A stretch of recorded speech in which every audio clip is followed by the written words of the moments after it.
All right.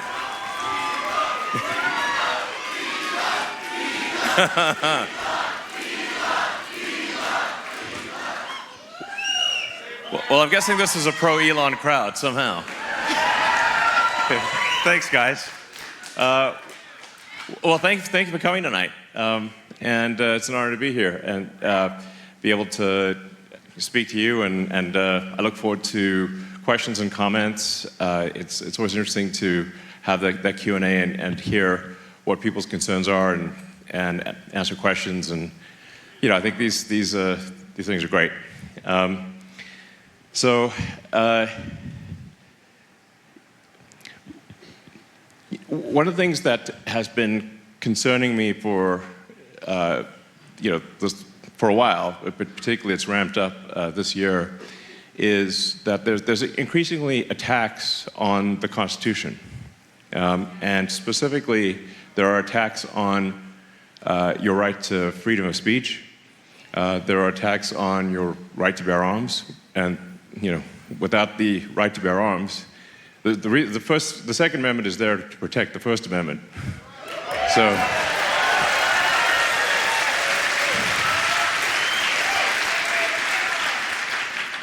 and you have to say, why were these the First and Second Amendments? It's because the countries that people came from, if you spoke your mind, you could get imprisoned or you could get killed. That's why they said we've got to make sure we have freedom of speech. And then, well, how do we ensure that we have freedom of speech? Well, the right to bear arms. So, I mean, the founders of the Constitution must have been saying to themselves, "This country is going to be lit." And I believe everyone here has actually signed the petition in support of the, yeah?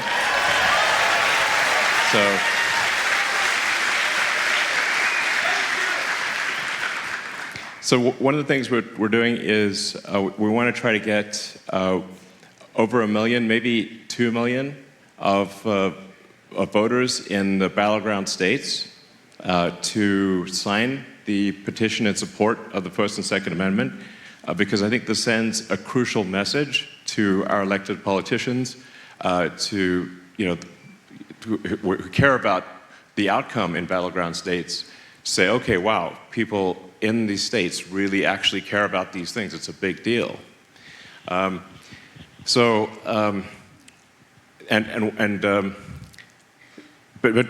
we really want to try to get as many people as possible to sign this petition. So I have a surprise for you, which is that we're going to be awarding $1 million to randomly to people who have signed the petition every day from now until the election.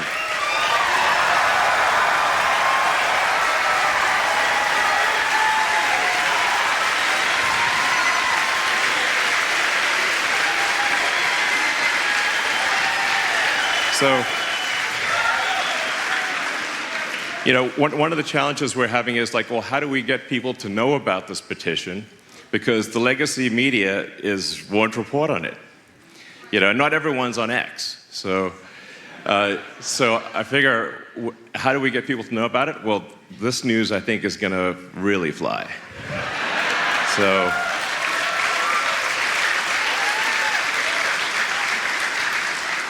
every day between now and the election, we'll be awarding $1 million, starting tonight.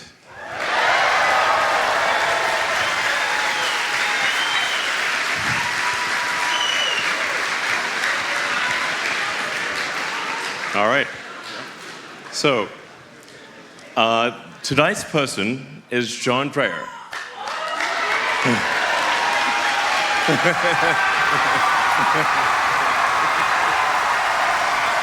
Yeah.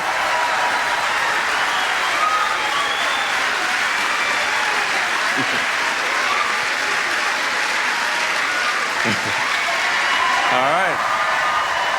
Thank you. So, by the way, John had no idea So anyway, you're welcome. Yeah.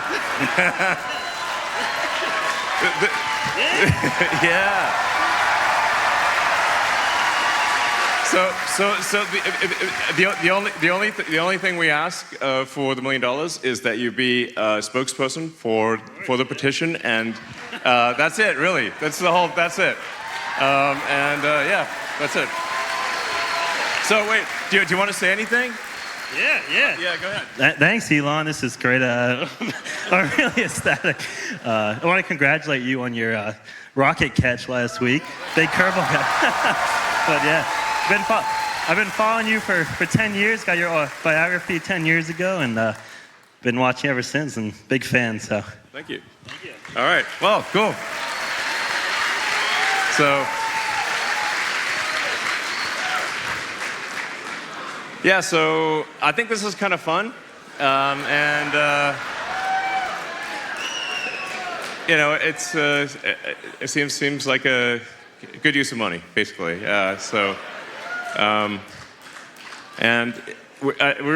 really need to go all out to protect the Constitution. The Constitution is there for a reason. There was great wisdom in that document. And if anything,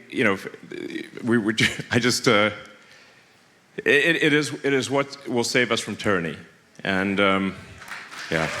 So.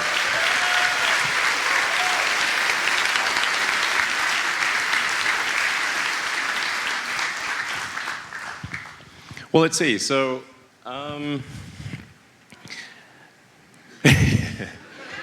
I don't actually have any, as you can see, there's no teleprompter or anything. I'm just like, what should I say next? I don't know.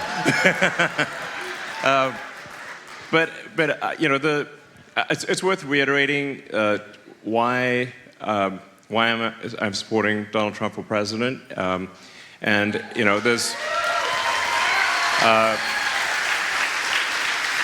I think important things that need to happen. I mean, I think we essentially want the sensible, basic things. We want safe cities. We want secure borders. We want, obviously, support for the Constitution. We want, I think, less government sort of overreach.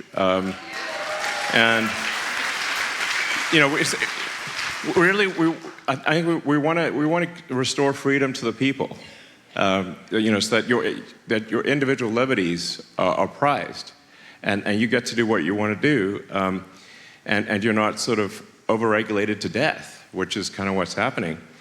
It's sort of shocking, but I think there's something like 428 federal agencies. That's almost 2 agencies per year since the founding of the country, and more being created. And so I call this sort of strangulation by overregulation. And this is crazy.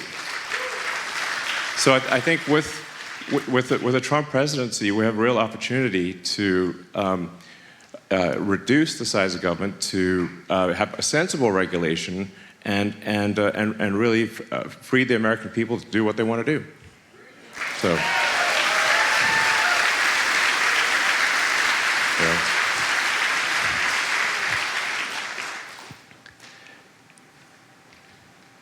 Yeah, I mean, I'm not sure, these are sort of right-wing values. They seem like sensible values.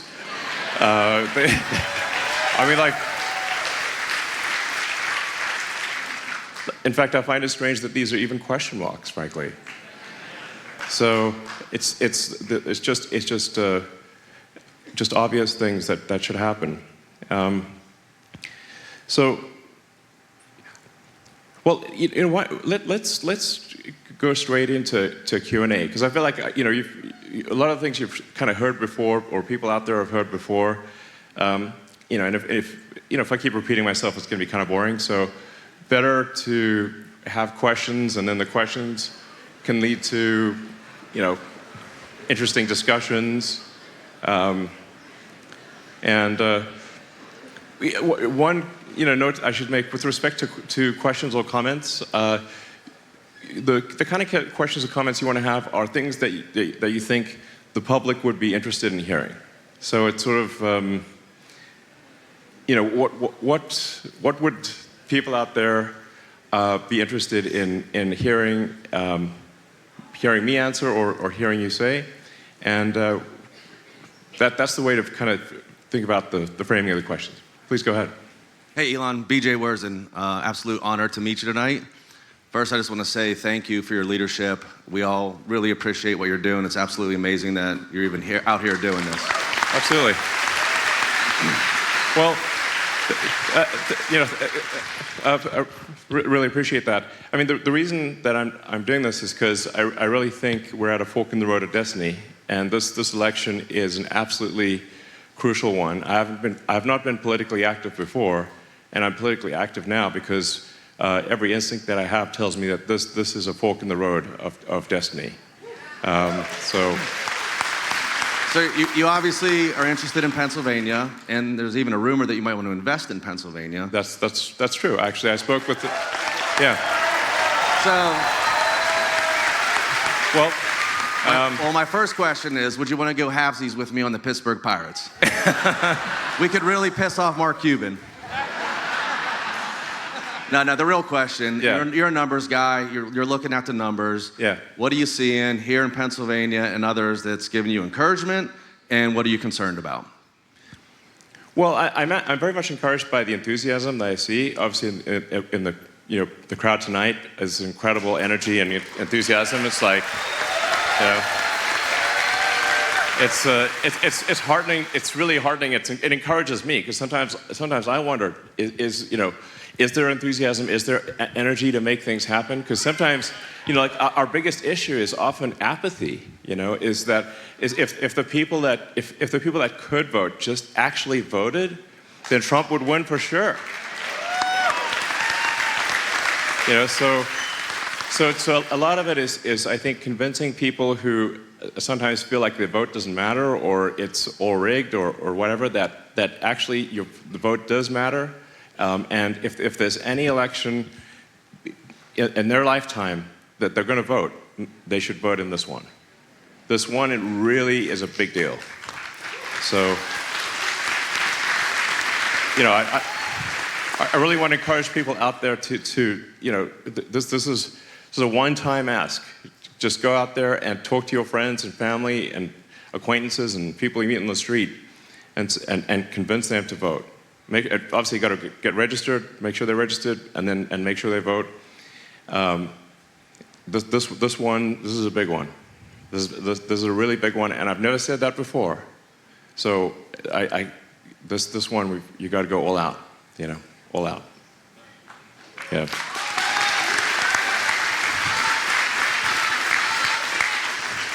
Elon, I'm Senator Greg Rothman. Welcome to Central Pennsylvania. We're so glad you're here. Thank you. So you've been in Pennsylvania at least the last week or so. Anything surprises you about this state, our Commonwealth? What have you noticed? What have you seen that's been a surprise to you? Well, I did live here for 3 years, so I'm not like a total stranger. I went to college in Pennsylvania, so I'm not like some guy who just like, what is the state? What's it like? I lived here for 3 years, so. No, it's a great state. I really enjoyed my time here, and and I think actually Pennsylvania it's the linchpin in this election, and how Pennsylvania goes, I think, is how the election goes, and yeah.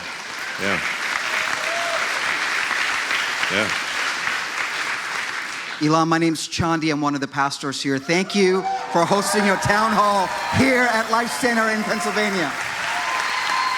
Absolutely. My question for you is, would you hold an official position in the Trump administration? If so, what would it be? Would you create a new role for you to help save our nation?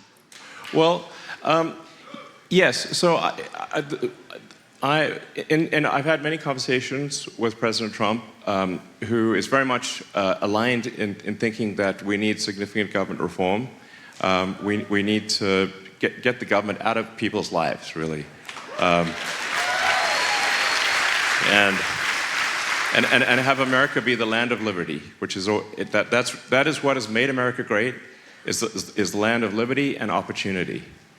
So you maximize people's personal freedom, and we make sure that getting ahead is a function of hard work and talent, and an honest day's work. That's really what should get people ahead, and that's the only thing, So.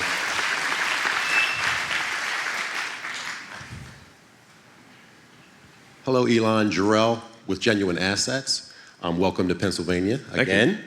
My question for you, Elon, is the biggest obstacle that you've had in life and how you turn that obstacle into an opportunity. Okay, I'll get it. Well, I guess I've had a lot of obstacles. I certainly didn't expect to, get the things done that I have gotten done. Quite frankly, I expected failure. So it was really just that I wanted to do something that was as useful as possible. I wanted to be as useful as possible, and that was it really. So I didn't even really actually originally intend to even start a company. I tried to get a job at Netscape after graduating from Penn, and Mark Andreessen's a friend of mine, but they didn't respond to my resume that I mailed in. So I was like, okay, well, I guess I'll try writing software I've been writing software since I was a kid, so I'll write some internet software and see if I can do some useful applications on the internet. And I ended up sort of writing the first maps and directions and yellow pages and white pages on the internet back in '95. And that it was just really because nobody would give me a job on the internet. So that was it. If they'd given me a job, I guess I would have just worked at Netscape or something. But my best advice really is just try to do an honest day's work and try to be as useful as possible to your fellow human beings. Try to give more than you take, and I just have a lot of respect for people who do an honest day's work. That's what really matters. So.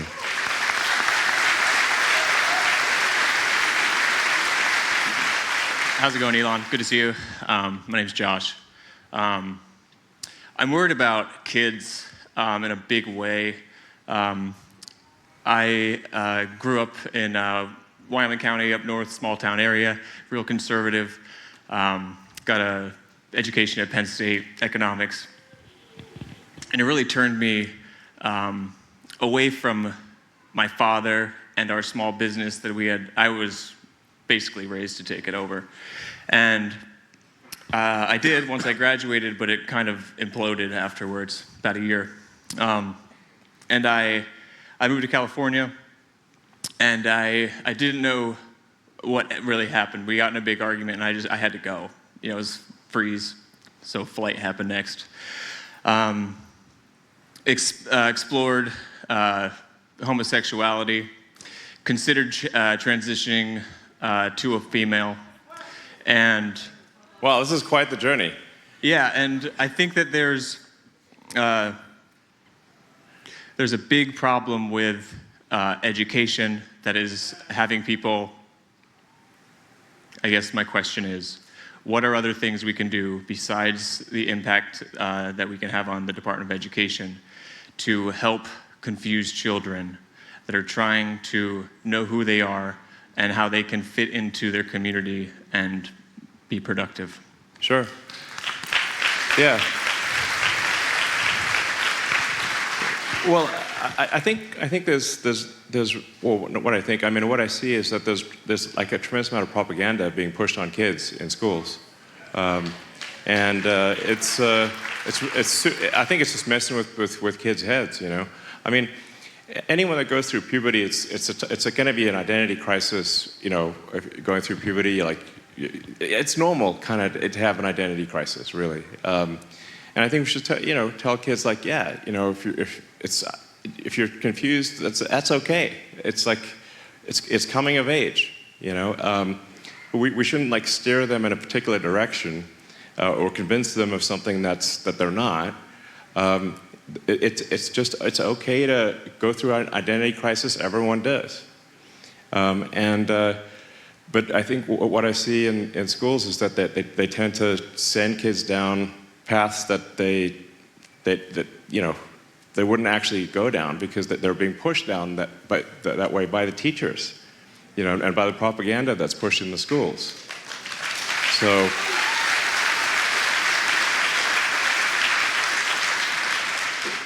I think we need to tell kids it's okay to live with uncertainty, that it's normal to have uncertainty, and it'll settle down over time, and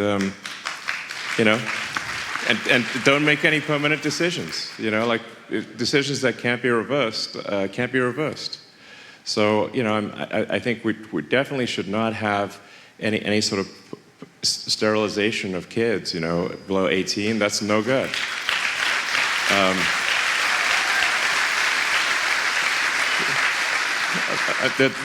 There's an age of consent for a reason. And we don't let kids get tattoos until they're 18, and we don't, alcohol is technically illegal until 21, although that's often,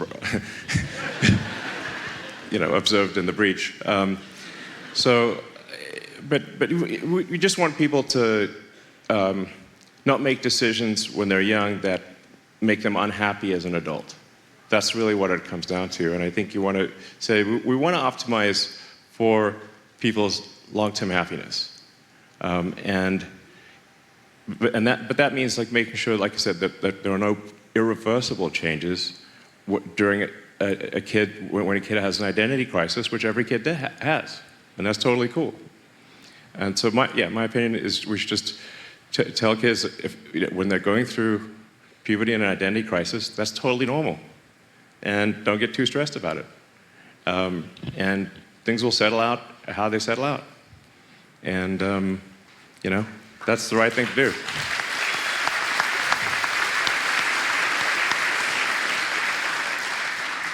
Hello, thank you very much, Mr. Elon Musk. My name is Lenka White. I'm a legal immigrant from the Czech Republic. We are all very grateful for X. I think it's the only platform where we can find the truth, and not only here in the United States, but in places like Europe.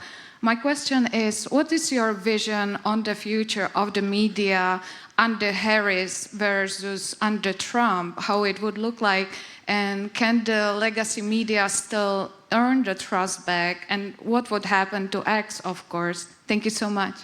Sure. Well, no, it's a great question, because I think what we'll see is a lot of censorship under the Kamala regime. Kamala is really she's just a puppet, frankly. If the teleprompter breaks, doesn't know what to say. So I just call it the machine, the kind of big government machine, essentially. And you sort of have a face on the big government machine, and when the Biden puppet was not working out, they sort of got a new puppet. But it's still the same machine, obviously. And it's extremely undemocratic what was done.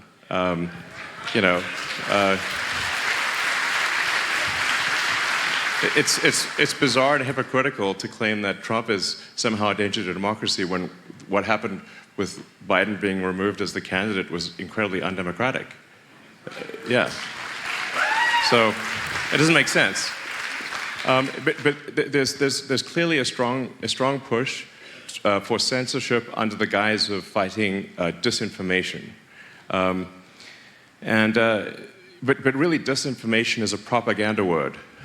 It's not well, who's going to decide what's disinformation? The government? That's crazy, So yeah. So I think we'll see. This is this is why we have this petition in support of freedom of speech and right to bear arms. Is that it's under siege, it's being attacked. But really, we should have the free marketplace of ideas. People can propose an idea, they can the people can discuss an idea and they can make a statement. People can rebut that. You can have this sort of the people can decide. And I think it's far better for information to sort of bubble up from the voice of the people than to be decided by a handful of editors-in-chiefs of newspapers. That's, yeah.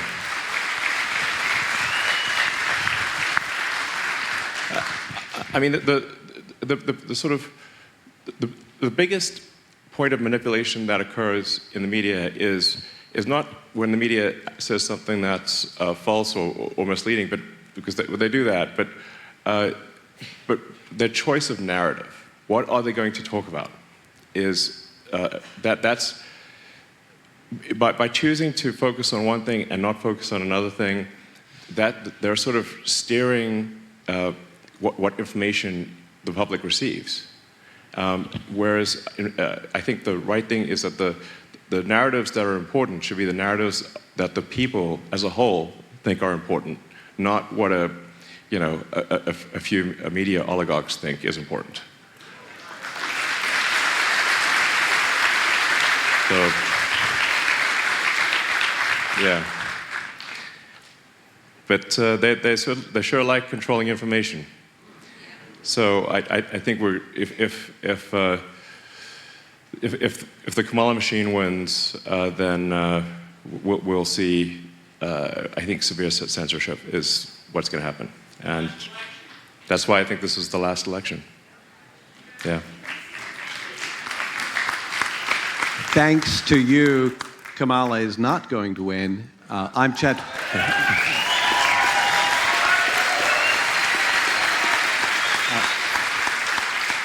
My name is Chet Byler. I'm from right here in central Pennsylvania, and I don't think that was an overstatement. Thanks to you, Kamala will not win. I have two questions regarding the election itself and what you believe can be done to create not only a victory, but a strong victory. Yes. I'm now convinced that, again, thanks to you, we're going to sweep the 7 states that we must win.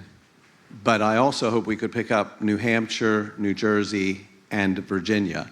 So I wonder what your thoughts are as to how decisive the victory could be. And then number 2, as was referenced earlier, we and all of America is very enthused about you working with Donald Trump to make our government appropriately smaller and more effective. Yes. So, because that message is so compelling, I wonder if your super PAC could be a little more clear about that point as it relates to you affecting that upgrade to this great country. Certainly, I'm happy to clarify that. I think a lot of the things I say, I feel like I'm just stating the obvious, but sometimes the obvious isn't what happens, or is that if America is not strong, if the West is not strong, then nothing else matters. The companies that I run, they don't matter. Basically, if America is the central pole holding up the tent that is Western civilization, and if that pole fails, nothing else matters. So nothing else matters. So I've tried to encourage a lot of people in business and technology to say, hey, you just got to think long term. You don't even need to be altruistic. You just got to think long term and say, if America fails, what good is your business? It doesn't matter. So America must be strong, and the central pole that holds up the tent of Western civilization must be firm as an oak. So.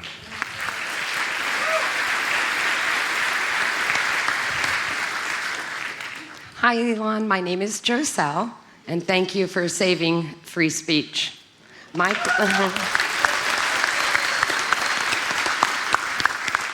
question is, what would you expect to see when you head the Government Efficiency Department? What are your strategies and priorities to curb government spending?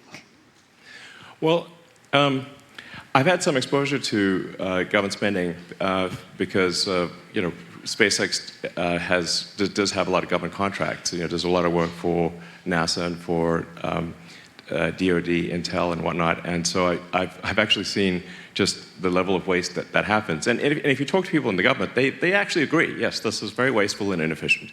And I'm like, well, why don't we do something about it?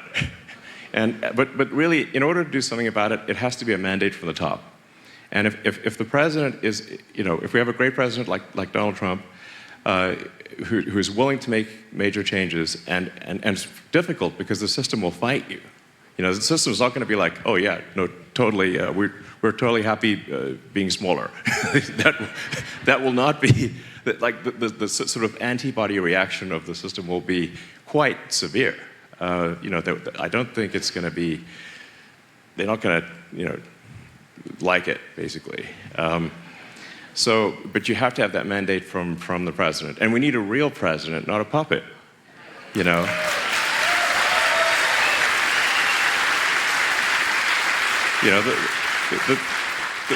thing that scares the system, that scares the machine, is that Donald Trump is not a puppet.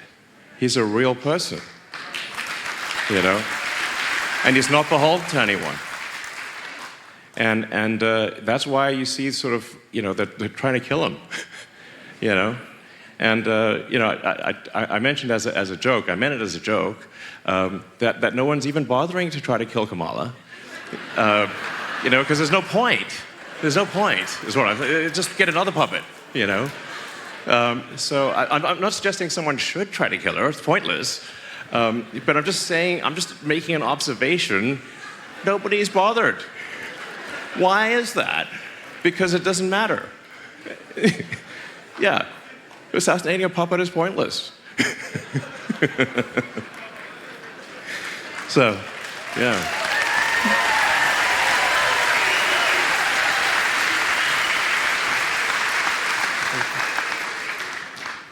Hi, Elon. I'm Chadwick from Westchester, Pennsylvania.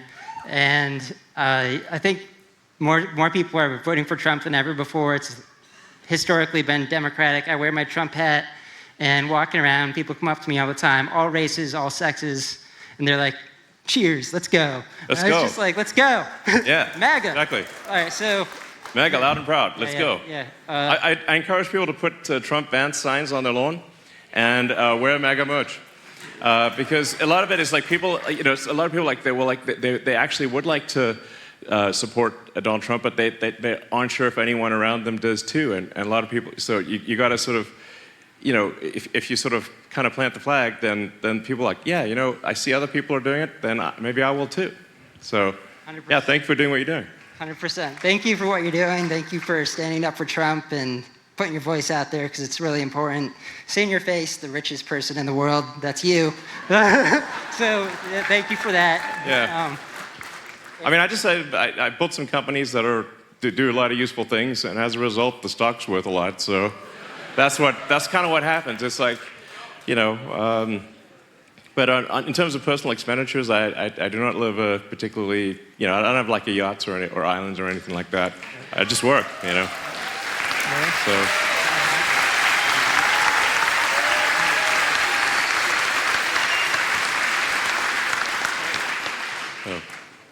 Good evening, Elon. My name is Jared. It's a pleasure and honor to meet you here in Pennsylvania. And it's an honor and pleasure to meet all you guys. Yeah. You guys rock. This is fire. Seeing the level of enthusiasm is just. This is firing me up big time. This is awesome. Yeah. Me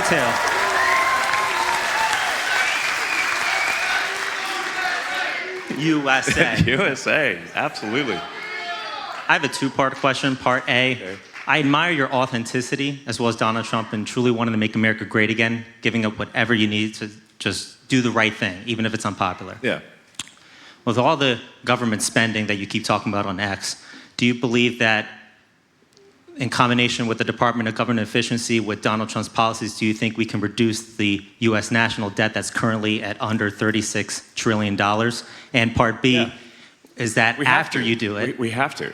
Yeah. Like if we don't do something about the debt, it's going to, like, this is like, for some reason, you know, just the legacy of mainstream media just ignores the fact that America is going bankrupt like crazy. It's like at a rate that is unprecedented. And the reality is that all government spending is taxation. So people think, well, there's government spending and taxation are somehow separate, but they're not. All government spending is taxation because the deficit is what results in inflation. And inflation is a de facto tax because it causes all prices to rise and makes people trying to just live their lives have a lot of difficulty. But inflation throughout history has been used as a pernicious tax because it's like it's 1 degree removed, so people don't feel it directly. They sort of, and then the politicians will try to blame it on something else. But it's all about government spending. Government spending is what drives inflation. So the key is we've got to reduce the government spending, and if we don't, we're going to go bankrupt as a country. End of story. Just like a person. You know, if a person spends beyond their means, they go bankrupt. And we're spending beyond our means, and we're spending on like silly stuff that doesn't actually benefit the public. Correct. Yeah. And part 2 to that, I believe you're going to do that with Donald Trump. I'm just telling you that it's not if, it's when, because I am confident you and Donald Trump are going to truly make America great again. Well, thank you, but I do want to caution against complacency is the only thing. Correct. So it's like we just need to be super hardcore about getting every possible vote. Confidence, yep, not complacency. Yes, exactly. We want to be confident, but not complacent. Correct. And so that's why it's like we've got to just be total evangelists about the voting. Yep. And really every vote counts, and just make sure everyone you know is registered. The deadline for registration in Pennsylvania is Monday. Midnight Monday. Like you can register online. It's super easy, but like hound everyone you know to get registered, because after midnight on Monday you can't. It's no good. And this is a silly question, but when you cut the government spending and you have a stack of all these deregulations, can you live stream on X and use not a flamethrower and burn that into the ground? Yeah. Great idea. Yeah. I think a bonfire of nonsense regulations would be epic. Yeah. And you know, sometimes people are concerned, like, well, what if there's some regulation that's actually really important, and we get rid of that, and say, well, you know what? We'll put it right back. Problem solved. So, all right. Well, Mr. Musk, thank you for speaking directly with the voters of the United States. It's pretty great of you. Yeah, absolutely. Removing yourself from the equation, what does it say about the Biden-Harris administration and the would-be Harris administration that that they haven't worked with such great American companies such as SpaceX, Tesla, and then even speak out against X? Yeah, I mean, it's pretty weird. You know, yeah, because it was kind of a surprise, because it's like, you know, Biden, you know, for example, had that like electric vehicle summit at the White House 6 months after getting inaugurated, and specifically excluded Tesla, even though Tesla makes more electric cars than ever. Yeah, it was not cool. And then credited GM with driving the electric vehicle revolution, and that was the second event. And then in that quarter, GM shipped 26 electric cars, and Tesla shipped 300,000. So I'm like,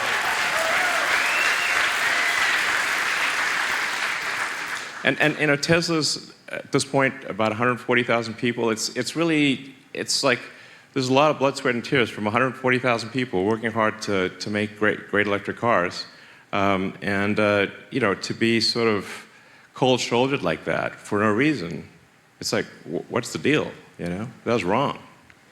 So, yeah, and then there was like that crazy thing where SpaceX competed for the Rural Broadband Initiative, which, and by the way, I'm actually generally against subsidies and incentives. You know, like we should let taxpayers keep their money, is my opinion. But they had this like $42 billion thing, and we competed and we won. we would have actually been able to supply a lot of Starlink terminals to the states that were affected by the hurricanes, and they revoked the award. It's messed up. Like, why? And then to date, that 42 billion program, total number of citizens that have received broadband from that $42 billion allocation is 0. Now that's, if you want to see the $42 billion for 0, I would call that waste. Yeah, that's waste. That is not a good use of money. There was also a big government initiative, I think $7 billion, something like that, for a nationwide network of electric superchargers. And I think they had made like 10. And I'm like, this is the most egregious waste of money. And there's so many situations like that. So,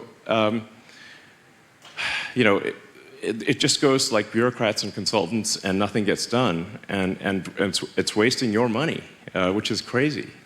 So what I'm saying is like this, there's the opportunity to reduce government waste is actually, I think, easy because there's so much of it. It's not like, they just don't care about your money, which is messed up. And so I think the Department of Government Efficiency is going to face a target-rich environment for reducing cost.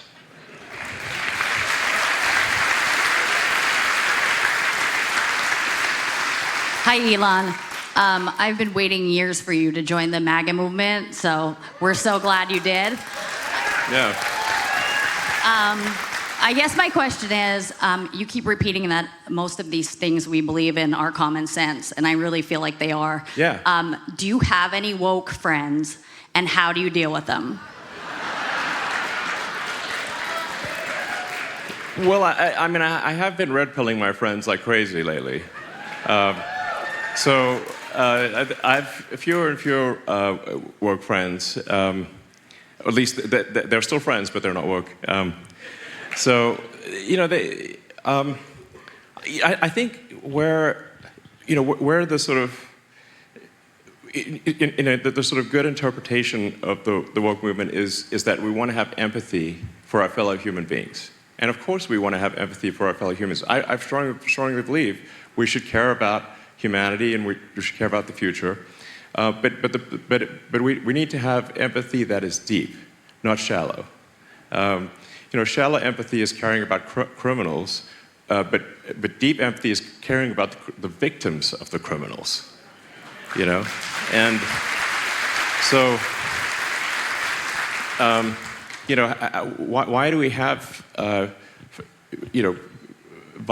repeat violent offenders released on the streets, often with no bail? It's crazy. And they prey upon people, innocent people, and then our streets are not safe. And how can America be the greatest country in the world and we don't even have safe streets? This is so crazy. I was talking to my mom and she was saying, like, just this year, like three of her friends have been assaulted in New York. And I said, well, was anyone arrested? No. They didn't even try. We can't have this. People deserve to have safe cities and secure borders and the basic stuff like that.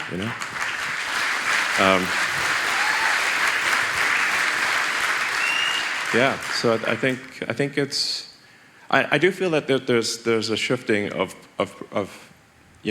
shifting of perception, and I think I hope I'm not being too optimistic, but because I'm a naturally optimistic person, obviously, but I do feel as though that there's a shift in the national mindset, and a shift to just common sense and not believing everything the media tells you.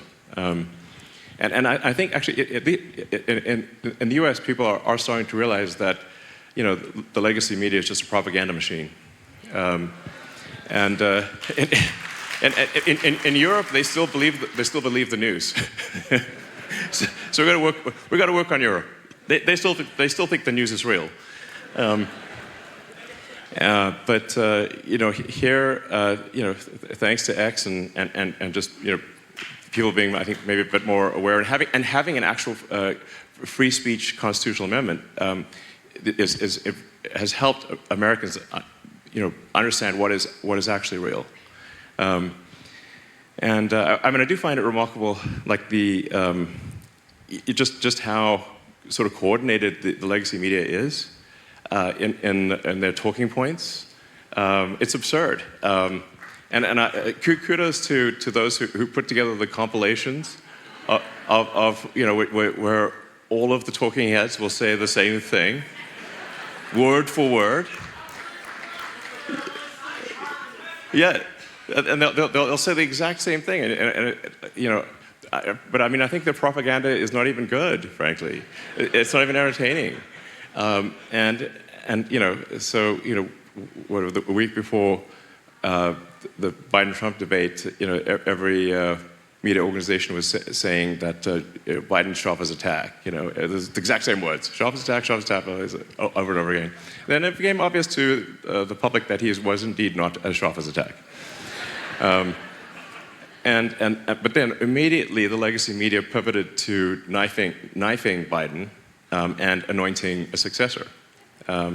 So we see this over and over again, and yeah.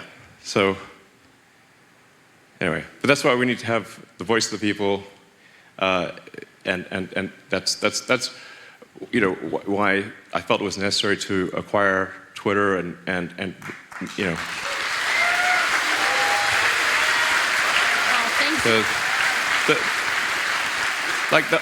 The whole point of acquiring Twitter was to restore the voice of the people. So.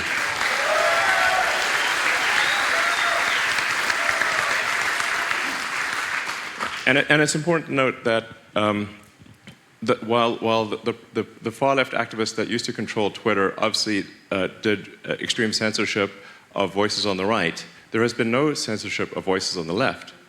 They suspended a sitting president. Twitter suspended a sitting president, which is insane.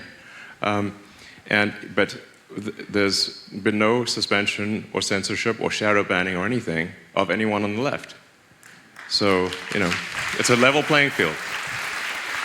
But I think that the reason that the sort of far left activists want unanimity in all social media platforms and in all legacy media is that their ideas do not stand the light of day. That is the reason. They actually don't stand up. And so unless everyone is parroting the same thing, their ideas will fail. So. Hello, Mr. Musk. My name is Zion Thomas, and I was gonna ask for $1 million, but my parents told me to keep it professional, so. Well, it's actually still possible that you may win that in the future. But yeah, so you taking over Twitter was awesome. I want to know what other radical ideas you have to save our nation while working with Trump. Yeah. Well, I try to be as literal as possible. So the values stated on the Ad America, the America PAC website and X account, I try to be just as straightforward and literal as possible. So that's why it's sort of safe cities, secure borders, sensible spending, protect the Constitution, especially the right to free speech, and these are all, like I said, things that seem very obvious and frankly normal, but they're not being done. And they're in severe danger if the Kamala machine wins. So. Hi, I'm Nikki, and I've been working with voter registration, and a lot of people are concerned about the escalation in the U.S. military in Israel, because there's over 100 troops there on land now. What do you think of this idea? A Boring Company offering to build an island off the coast of Israel and call it Palestine. They can finally have their nation state like Cyprus. It's been done in China, Dubai, and the Philippines, and we can finally end these endless wars. Could there be enough rubble in Gaza to do it? Thank you. Well, Gaza is a thorny problem indeed.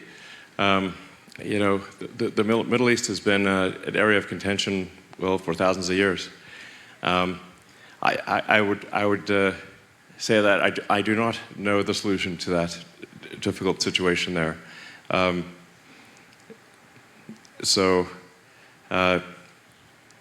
not sure there is. I'm not sure there is a good solution. There may be, but I think we need to make sure that America is solid. Like, so I'm like, let's just make sure America is strong.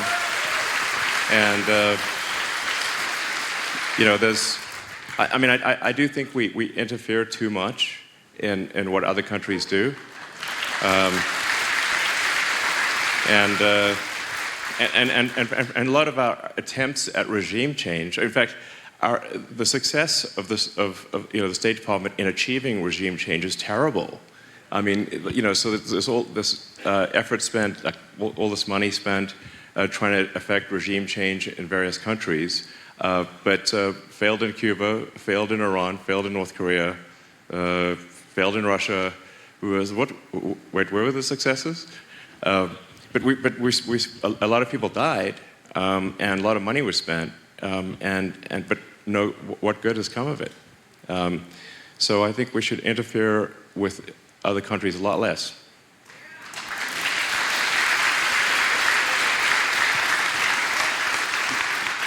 Hi, Elon. My name's Luke. I'm a local liberty lover who lives just across the river, actually. I find the idea that basically everything that we care about is dependent on a single federal election to, for lack of a better word, be unacceptable.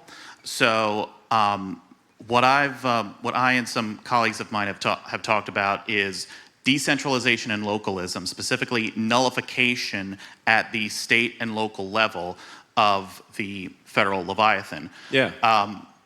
At the state level, the 10th Amendment Center has done great work. The basis of nullification is the 10th Amendment, the idea that no powers. Anyway. I mean, I agree the federal government should get off people's backs. Yeah, absolutely. Yeah. And do you believe that nullification is a viable path forward to getting that done? Well, I can't speak to whether that is would legally stand up or not. I mean, but I think if there's an executive branch, and we also need to, you know, try to win the Senate and the House.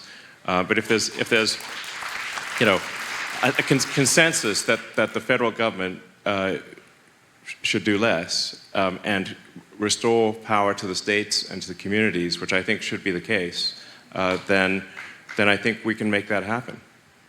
Yeah. Hi, Elon. My name is Edward, and one of the really great things about going to these rallies are the people that you meet. Tuesday at the J.D. Vance rally, I spoke to some young students, and they wanted to be healthcare professionals. And the hardest thing for them to deal with was the financial obligations of doing it, trying to get an apartment and everything else. And I mean, I went to Germany, and college is free over there. So there's no one in the world that can tell me that America can't do it better. Well, can you help those Rileys of the world out, please?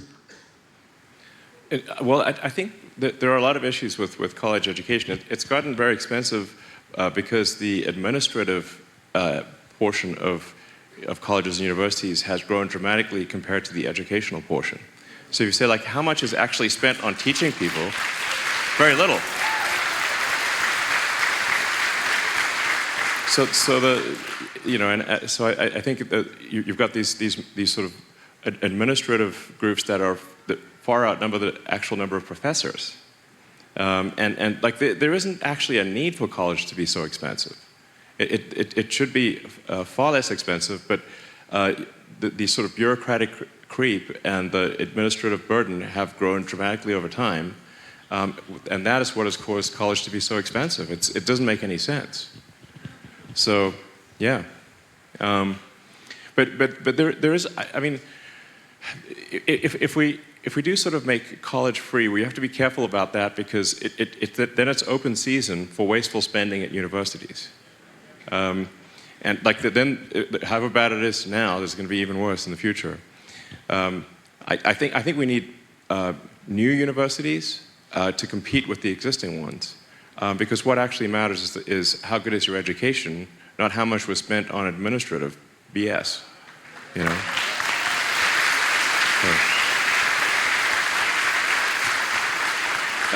I also think that like the value of a college education is somewhat overweighted, you know, and I think it's too many people actually spend 4 years, accumulate a ton of debt, and then often don't have useful skills that they can apply afterwards. And I think I have a lot of respect for people who work with their hands, and we need electricians and plumbers and carpenters and. You know, that's a lot more important than having incremental political science majors, I think. You know, so I think we should not have this idea that to be successful you need to have a 4-year college. That is simply not true. Hello, Elon. My name is Beam. It's a pleasure to meet you. My question is, as we near the election, I know you're covering a lot of ground, going to battleground states. How important do you think ad buys will be this election? Because in 2020, Mike Bloomberg, we know, spent a vast amount of money trying to get Biden into the White House. So are you looking into that? And yeah, that's my question. Well, actually, I'm not sure. I mean, the amount of money spent on advertising in the battleground states is truly staggering. And in fact, the Democrats are outspending Republicans dramatically. Depending on how you count it, I think it's like 2 or 3 times more money is being spent by Democrats than Republicans. And in addition, they have the legacy media on this side, and they have a whole bunch of Hollywood celebrities on this side. So it's remarkable that this election is in contention at all, given that they have really, you know, all that on their side. But I guess you got to reach people with a message somehow. So I think probably, you know, we do need to do more advertising, just so that people hear the message. But in my opinion, the thing that's actually most important is getting friends, family, acquaintances, anyone you run into, to register to vote and then to actually vote. So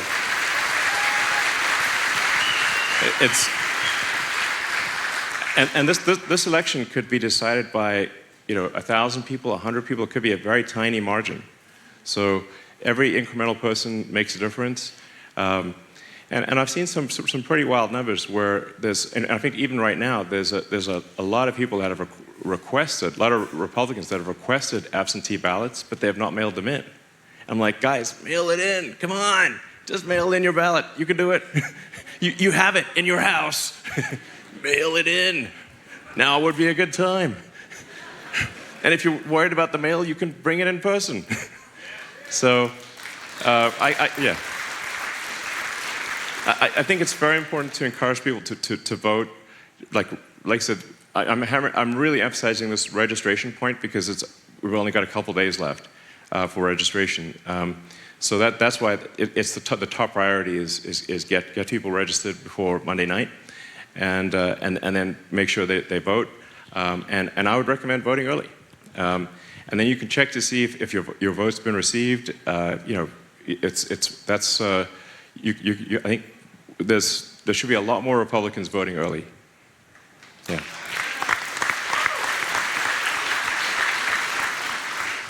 Hi, Mr. Musk. It's a pleasure to be able to speak to you. Thank you so much for pushing the world forward in every industry, and I'm sure you'll be doing the same now in politics. So my question is, given the recent hacking of Donald Trump, how important do you think it is for the tech industry and government to back platforms that prioritize privacy and secure communications, such as Signal?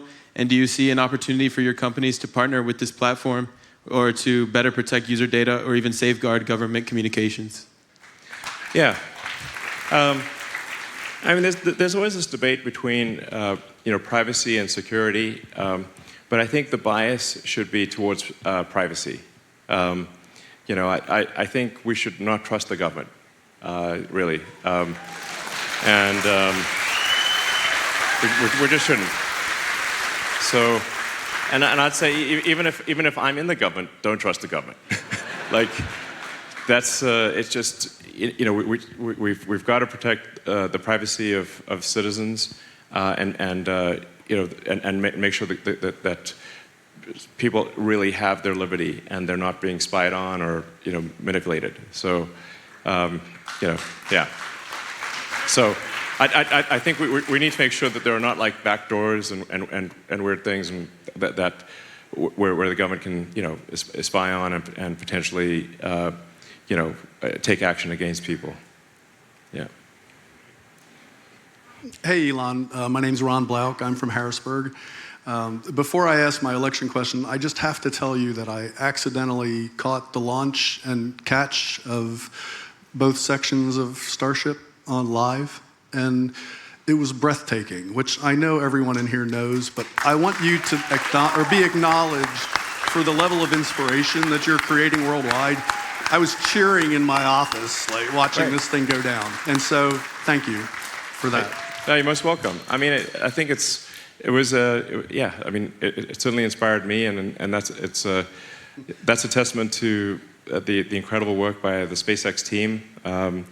Very talented, super hardworking team, and you know, the making rockets fully and rapidly reusable is really what's going to open up space for humanity and enable us to have a base on the moon and build a city on Mars and be a spacefaring civilization.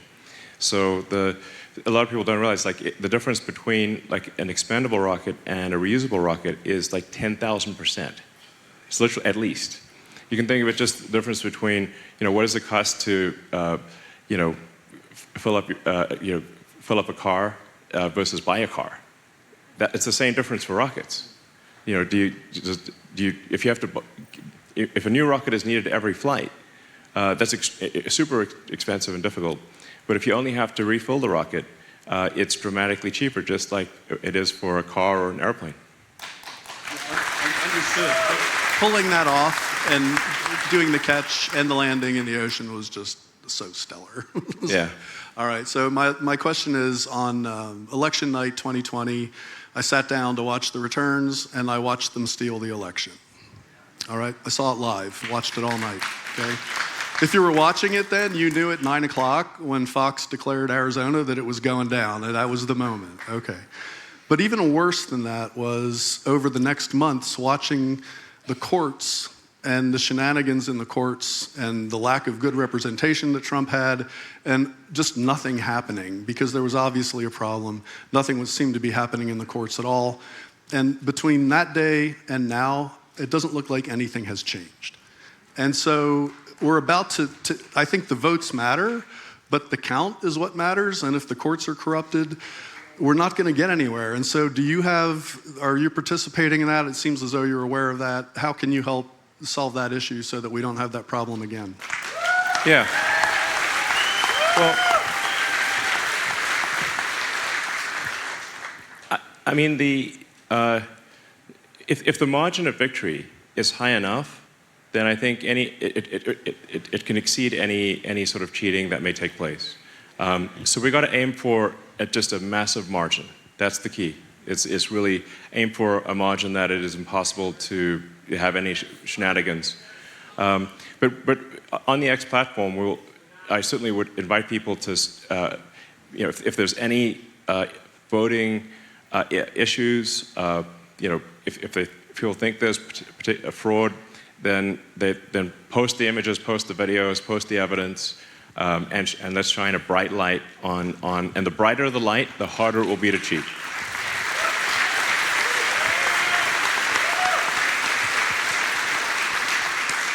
Hi, Elon. It's a pleasure to make your acquaintance. Thank you for the work you're doing for humanity. There are a lot of changes happening in our world right now, a lot of changes happening in our own country, and these changes are being perceived as chaos. But I always say that if it wasn't for chaos, we wouldn't be able to experience peace. If it wasn't for chaos, we wouldn't be able to experience growth and evolution. And with AI being the new kid on the block and advancing at an incredible pace, I guess my question is, how do you foresee the election of President Donald Trump influencing technological advancements and societal transformation? Well, I think the reducing this sort of strangulation by overregulation is a super big deal. The rocket that we were just talking about, it was sitting on the launch pad for 2 months waiting for paperwork to be processed. And it's just insane that, that the SpaceX team can build a giant rocket faster than the government can move paperwork from one desk to another. Like, that's just crazy. And the problem is that's getting worse and worse every year. So if that trend continues, it's just going to be illegal. We just won't be able to get anything done. So that's why I call it like this extreme overregulation, where there's just new agencies being created every year.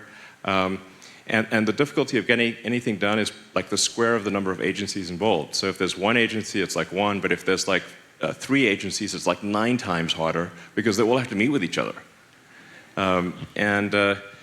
We get crazy things like SpaceX got fined $140,000 for dumping potable drinking water on the ground at Starbase, where we launched the rocket, because we cool the launch pad with water, and in an excess of caution, we said, we're going to bring in drinking water just to be sure, and we're going to cool the pad with that.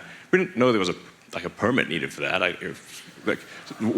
Water falls from the sky all the time. Starbase is in a tropical thunderstorm area. It rains so much that the roads get flooded. Why are we getting fined for a tiny amount of water on the ground? But the EPA said they're not going to process any future applications for launch unless we pay this fine. So we just got, held for ransom, basically. And that's tip of the iceberg. I got a bunch of sort of nutty stories, some of them are, I guess, kind of funny. There's, we had to do this, SpaceX had to do the study to see if Starship would hit a shark. And I'm like, it's a big ocean, There's a lot of sharks. It's not impossible, but it's very unlikely. And said, well, you have to, this is, I think, from National Marine Fisheries, one of the, NIMF, it's called. They were like, well, you have to do the study on whether you can hit a shark. We're like, what? And then we said, okay, fine, we'll do the analysis. And then, well, can you give us the shark data? They're like, no, we can't give you the shark data. We're like, okay, well, then we're in a bit of a quandary. How do we solve this this shark probability issue? And they said, well, we could give it to our Western division, but we don't trust them. And I'm like, am I in a comedy sketch here? And they're worried about the shark density data, like the people who hunt sharks for shark fins somehow getting their hands on this shark data. And so eventually, I think we got the data, and we could run the analysis to say, like, yeah, the sharks are going to be fine. But they wouldn't let us proceed with launch until we did this crazy shark data. And then we thought, okay, now we're done. And they said, but what about whales? I'm like, when you look at a picture of the Pacific, what percentage of the surface area of the Pacific do you see as whale?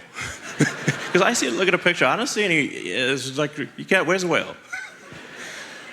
And honestly, if the ship did hit a whale, it's like, honestly, that whale had it coming, because it's like the odds are so low. It's like Final Destination, the whale edition. It's like fate had it in for that whale, and so we have to do the whale analysis. And it's like, okay, yeah, the whales will be fine too, It goes on. And then there's like, well, what if the rocket goes underwater, then explodes, and then the whales have hearing damage?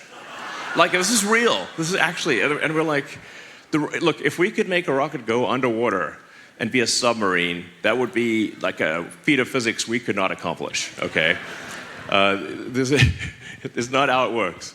So anyway, just one like crazy thing after another where, you know, so this is why I'm like really feeling the pain of the overregulation. And there's like multiple federal agencies that have overlapping, you know, they're all doing the same thing, basically. So anyway, we got to stop this madness because we just won't be able to get anything done.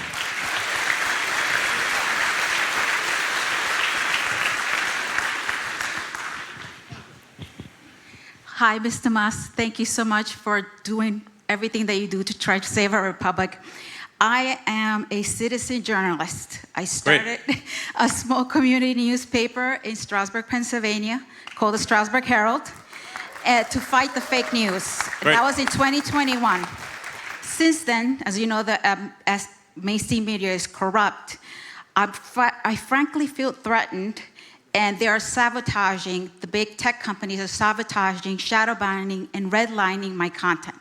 Google, Meta, Newsbreak. Sure.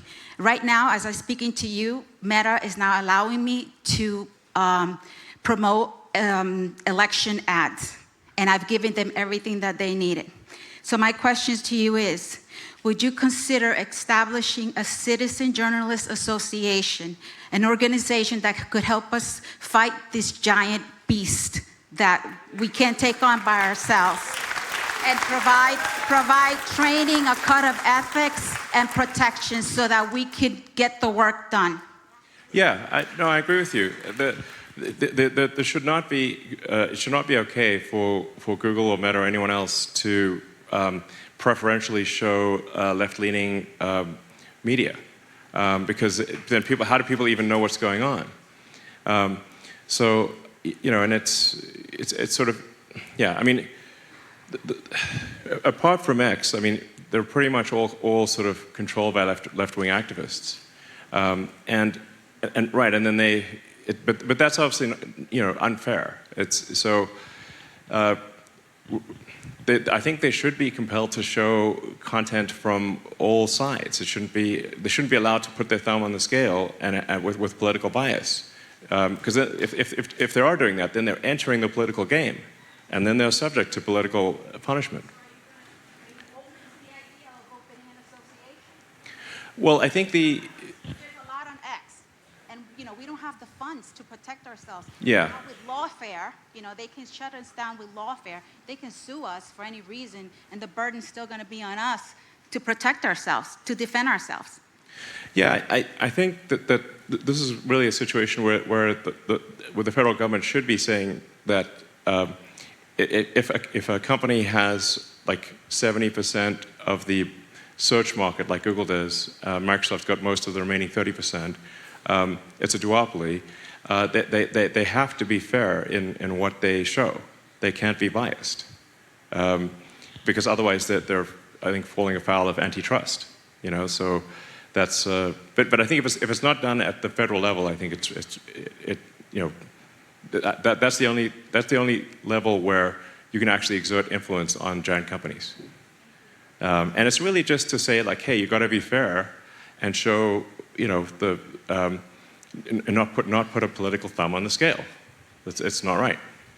So, and there's, I'd say there's another big factor, which is that there's a lot of the advertisers also exert political pressure, which is, I think, not okay. So then there's, you know, all these moves with these like fake NGOs with nice sounding names like Center for Countering Digital Hate. Of course, who wants digital hate? But actually they're just a left-wing censorship organization. And so they push these boycotts of any publication that doesn't support left-wing views. And so they just try to starve out any publications that have even sort of centrist views. So. Hi, Elon. I'm David Fox. I'm a husband, a father, a grandfather, a small farmer, a carpenter, a heavy metal musician. Excellent. A Teamster truck driver with over 1 million miles of safe driving. Oh, you're a talented man. So if you happen to know a guy who might need a Secretary of Transportation, let me know. Okay. But anyway, I was supporting Trump since 2015. And we all know that the Democrats are going to throw everything they got against you and against Trump. Yeah. I mean, that's just a given. 100%. But my question really is, what the worst part is the neocon, milquetoast, naked Ken doll Republicans. Yeah. Which I stole that line from Jesse Kelly, if anybody knows. True. The sort of the uni-party people. Right. I mean, it just seems like they're the worst, that they would be the worst. The fake Republicans. Yeah. They would be the worst threat to the agenda of anyone, because you already know what the Democrats are going to do. Yep. So I don't think that those people know how much regular people like us despise those people. Yeah. I mean, we've got to vote them out. Yes. That's really what it is. And my question is, has there been any talk at all about what to do after we win with those people? Because we already, like I said, we already know what the Democrats are going to do, but what about, the Lindsey Grahams of the world, or the John Cornyn's, or the Mitch McConnell's, or, because you know what they're going to say. Well, there's nothing we can do. That's how they're going to act. Well, I think what we've got with, we've really got a rare opportunity here with Donald Trump, who's a real person, who is not beholden to those interests. Because, this is a rare, kind of once-in-a-lifetime opportunity. Because, very often, like, you think there's a difference between the Democrat candidate and the Republican candidate, but they're kind of like the uniparty. They're just one, they actually share, they're going to do the same thing. So then if they're going to do the same thing, well, then voters don't, it's a fake choice. But with Donald Trump, I think we've got an opportunity for someone who is his own man and who is not beholden to these interests, and we can affect some serious change.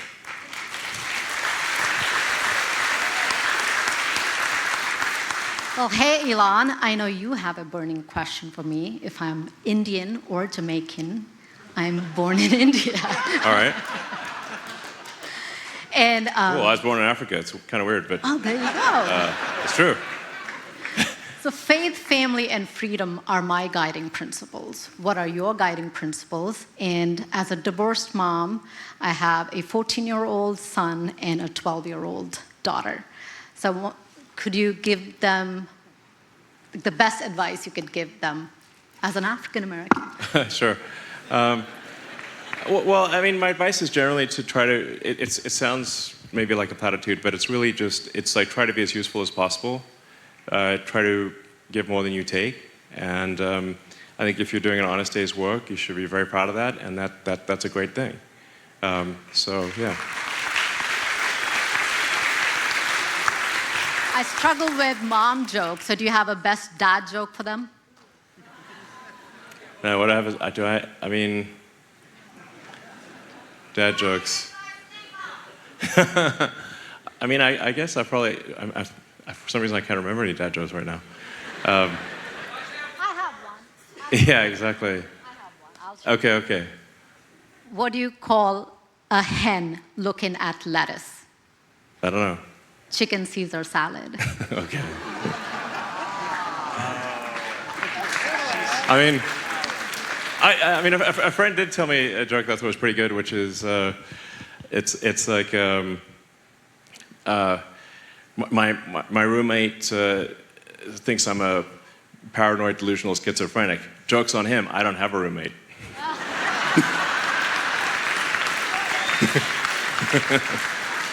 So. Hi, Elon. I'm Charles. I'm a Gen Zer, so I'm in college right now in Pennsylvania. I'm a little nervous talking to the richest man in the world, but I have a quick financial question, actually. Like, you're the richest man in the world, you're the best person to talk to. So I want to start a family in the next coming years. I'm a Christian man, and that's something I want to do. Great. But obviously with this, with our country's financial state right now, it's really hard to get a house, let alone pay my student loans. So I know the average age of getting a house right now is like 34. So what advice would you give to Gen Zers and younger people trying to build a family, trying to start a family and get a house? What advice would you have for that? And then I guess I can answer that question if you'd like. Oh, yeah, you got it. I mean, my recommendation really would be do not delay having a family. You know, even if things are tough, it's really like there's a baby crisis. You know, the birth rate has plummeted. You know, the birth rate in the United States has been below replacement rate since roughly when I was born in 1971. So that's a long time. And it's continued to decline every year. So, you know, I think if there's no humans, means no humanity. So something's got to happen to turn around this crazy low birth rate, or we'll simply disappear.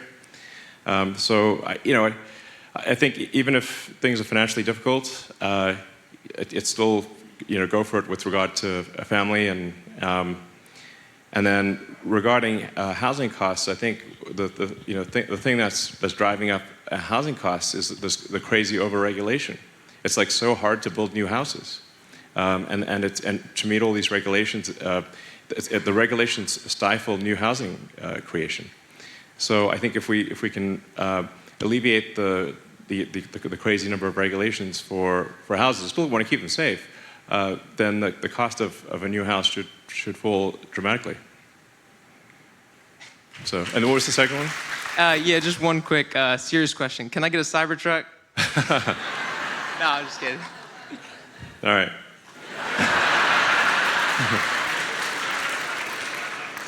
Hi, Elon. My name is Katie. I am an electrical engineer, and I have heard you in the past speak about promoting STEM degrees as well as trade degrees, individuals who work with their hands into politics. Because frankly, I'm really sick of seeing dumb people ruining our country.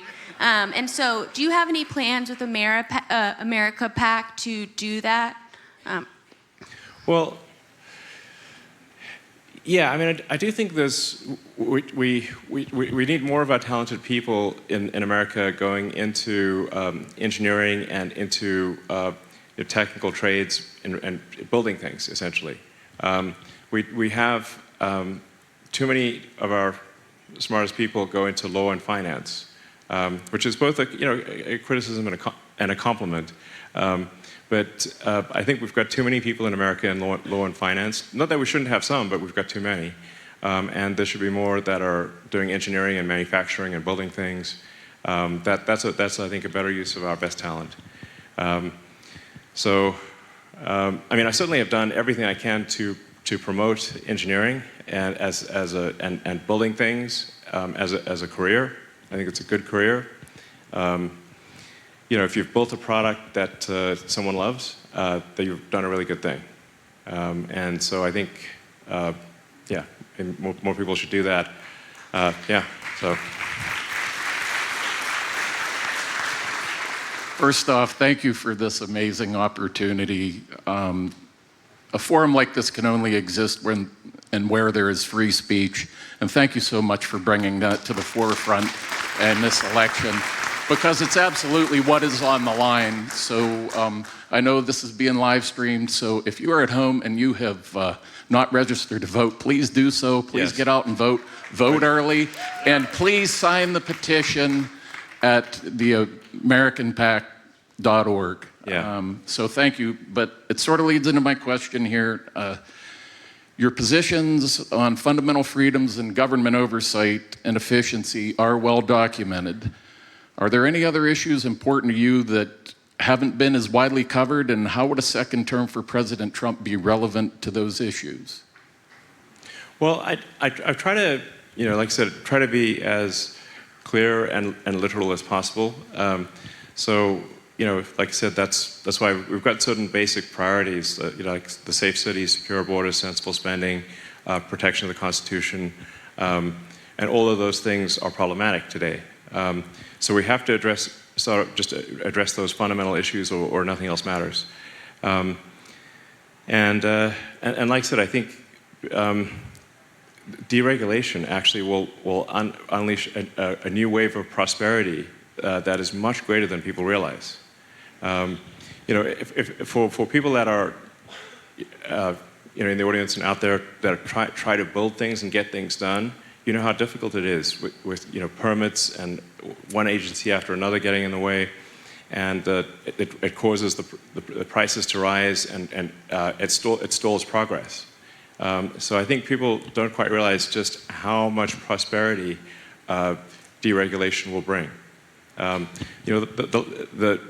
President Trump in his last term, thankfully, did some amount of that. But the last really big push for deregulation was Reagan in the early '80s, and that actually that unleashed a wave of prosperity. It was great.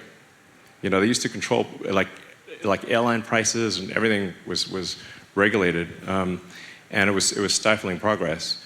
And Reagan had a big deregulation push, and it was amazing. And the '80s were great, and '90s were great, actually. So, yeah. I mean, I lived through the '80s and '90s, and they were great. So I think actually you'll see you'll see just how much better it is if progress is not stifled by overregulation. It's really a big deal. All right.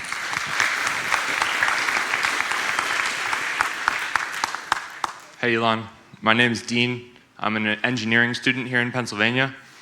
My family moved out here from my home state of New Jersey because me and my brother were facing some injustices regarding the COVID vaccine mandates a couple of years ago. Yeah, those were crazy. Yeah. I mean, it's really nutty. I mean, like, I'm not anti-vaccine, but I'm anti-forcing people to take a vaccine, that's for sure. Well, also, the COVID vaccine did not work. Yeah, and and suppressing information about it and side effects, that was terrible. So, it was like, the Biden-Harris administration tried to mandate that any company that has any federal contracts, which is most companies, would be forced to vaccinate everyone at the company, or that person would have to be fired. Now, thankfully, that was shot down by the Supreme Court. But, that's insane. That is a massive infringement on your liberty. Yeah, so speaking to you right now, I mean, I recognize the magnitude of it, that I'm grateful for the opportunity to have your ear for a moment. And I wish I could, talk about more than I'm going to be able to talk about right now with you, but I would like to touch on the topic of education reform. I've heard you express in the past some dissatisfaction with the way we go about education today. I found your concept of levels that a student can advance at his own pace to be compelling. If we include students, teachers, and administrators as occupations, education is the industry that employs the most people in the country. Our brightest minds are usually traversing the education system for their entire youth and early adulthood. Do you think it would be within the scope of the Department of Government Efficiency to try and investigate how we can minimize the misuse of Americans' money and, more importantly, their time by providing ways to streamline the process, avenues to certify oneself with aptitude tests, and somehow counteract the unproductive arms race of credentials and degrees? Yeah, absolutely. Yes. No, I think it's pretty nutty. Like, I mean, ironically, if you look at how Americans have performed in academic tests since the establishment of the Federal Department of Education, it's been downhill. So, like, why are we spending all this money for worse results? And then there's a lot of the money in education is actually for pushing propaganda, instead of teaching kids the facts about the world, like, things that are actually useful. So we definitely need to stop the propaganda, the pushing of the propaganda in schools, and teach kids skills that are actually useful. I'm a big believer in that. So. Hi, Elon. Thanks for taking the time to do this. This is fantastic. My question involves regulation. Tesla full self-driving has the potential to save tens of thousands of lives per year. What do you think is the right way for regulators to look at the technology, and what factors do they look at to try to get to the goal of unsupervised self-driving? And I've seen its growth over time. I've been a beta tester since the safety score, and 12.5, 0.4.1 drove me here with zero intervention. Cool. Yeah. Well, I think, I think that would be a good thing for there to be a federal mandate for self-driving. And really, the threshold should just be that: do you have a statistically significant proof that when the car is in self-driving mode, that the probability of injury is much lower than if it's manually driven? You know, like well above the margin of error. Like, let's say it's like, I don't know, 50% or 100% better with 1 billion miles of driving. So if you've got a large data set and clear data to back it up, then I think you should obviously allow self-driving as soon as it is obviously safer than manual driving. It's pretty straightforward, I think.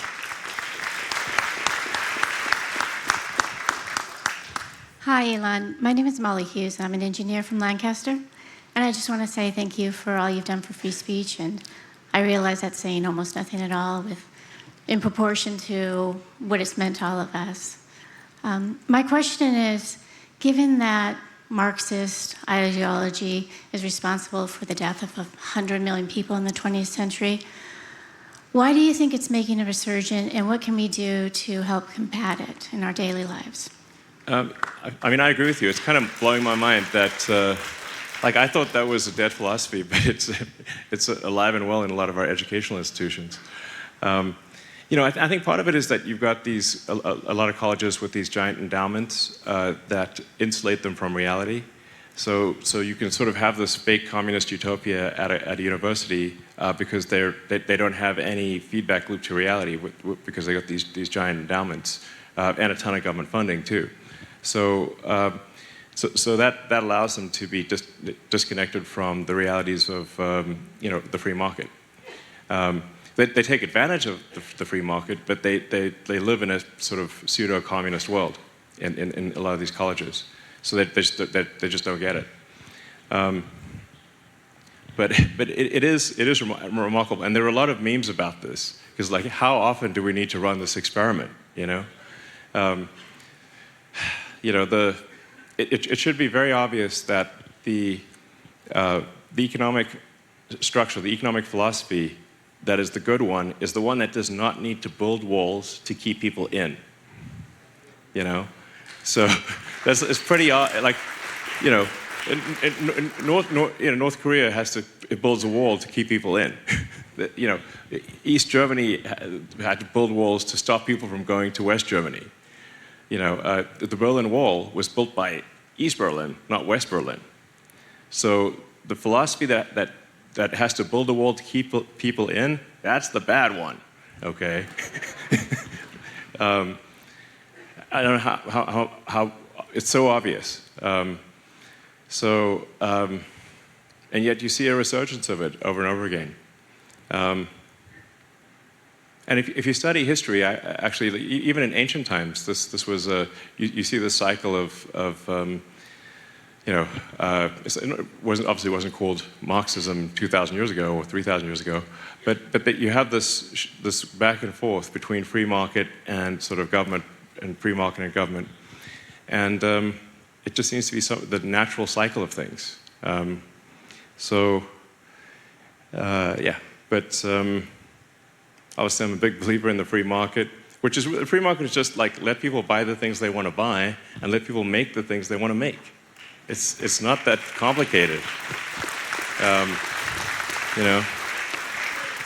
And I find it bizarre that people think the government is a solution to things when a government is just a corporation in the limit. The government is just the biggest corporation of all with a monopoly on violence. And so if you're against corporations, you should be definitely against giving it to a monopolistic corporation that has control over violence. I mean, you know, there are good people that work in the government, obviously, but the government is just we should have the least amount of government because it's an operating system that makes people less efficient. Like their output is dramatically less. If you can look at, say, the output of North Korea versus South Korea. In North Korea, they're starving, and South Korea is extremely prosperous. West Germany was very prosperous, and East Germany was not. And those are random lines drawn on a map. So it should be, I don't know, like I said, super obvious what the right path is. Yeah, competition keeps companies honest, and you want companies competing to serve consumers. I mean, I'm obviously preaching to the converted here, but yeah, another way to think of it is like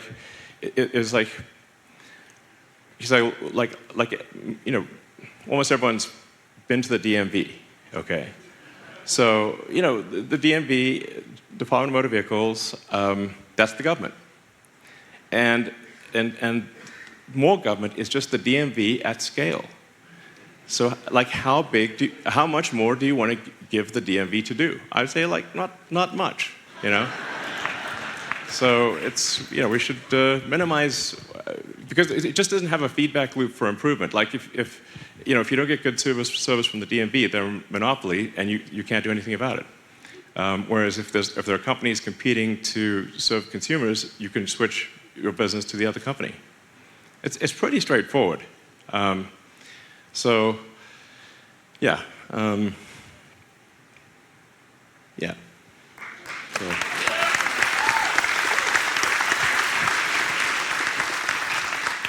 Hi, Elon. My name is Rebecca Gilbert. Thank you so much for being here.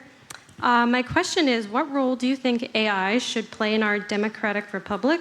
And how do you think it can be used to uphold our constitutional freedoms?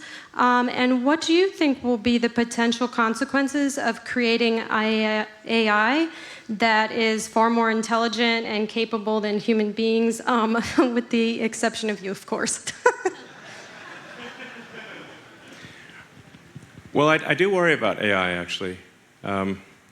Because we are creating an intelligence that ultimately will be far more intelligent than any human, and ultimately more intelligent than the sum of all humans. So in creating AI, we need to be very careful, and it's like having a sort of a genius child. You want to have that child grow up with good values. I think the most important thing in training AI is that it's rigorously truthful.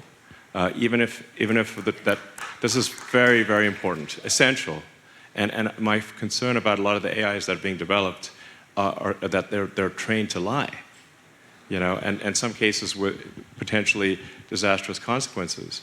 I mean, when Google Gemini came out, people asked, like, which is worse, misgendering Caitlyn Jenner or global thermonuclear war? And it said misgendering Caitlyn Jenner. I'm like, that's a problem, guys.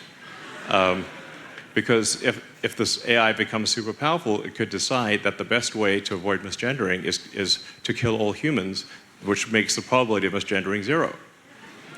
So it's very important to have AI be maximally truthful and curious and love humanity. Very important. So. Hey, Elon. I'm the guy with the Dale Earnhardt Cybertruck. If anybody wants to drive it after this, let me know. I was recently banned on Facebook for a meme that I shared 5 years ago. Wow. Completely Seriously? gone. Yeah, it's ridiculous. Recently? You can't even talk to people with Facebook. It's insane. Like, my question is, this is pretty serious. I mean, this is the kind of crazy thing that it's like, what? 5 years ago. I'm not even kidding. I complain about it at work all the time. Well, can you imagine how much worse this will be under the sort of Kamala puppet regime? It's going to be insane. So thank you for buying Twitter. Definitely going to lock me up, that's for sure. I really appreciate you buying Twitter, and you share memes on there now. So. Yeah. My question is, buying Facebook is impossible. Zuckerberg has an equity structure that ensures that, like, his 16th descendant will still control it. Lizard man. This is pretty serious. Have you ever seen Mark Cuban and Rachel Maddow in the same area at the same time? Or No, could they possibly be the same person? I think they might be the same person.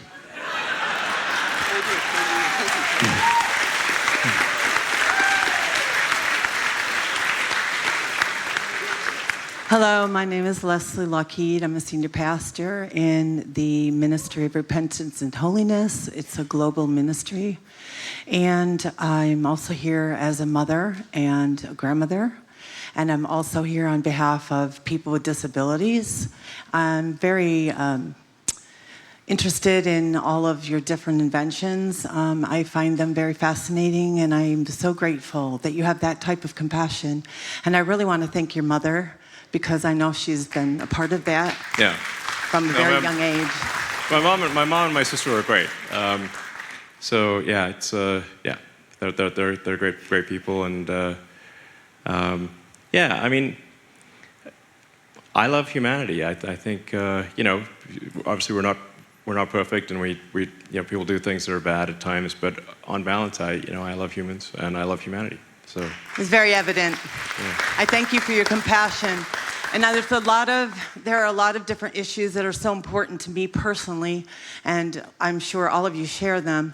I've seen just horrendous things in the news from every type of issue, the homelessness, the things that have happened, you know, the hurricane, the people in you know, the Carolinas and all the 6 states, and the sufferings that is going to continue. I'm very concerned about our fellow Americans there, and those who are yet, you know, that are going to suffer from other natural disasters that are still in the making. Sure. And those who still haven't recovered from the ones before.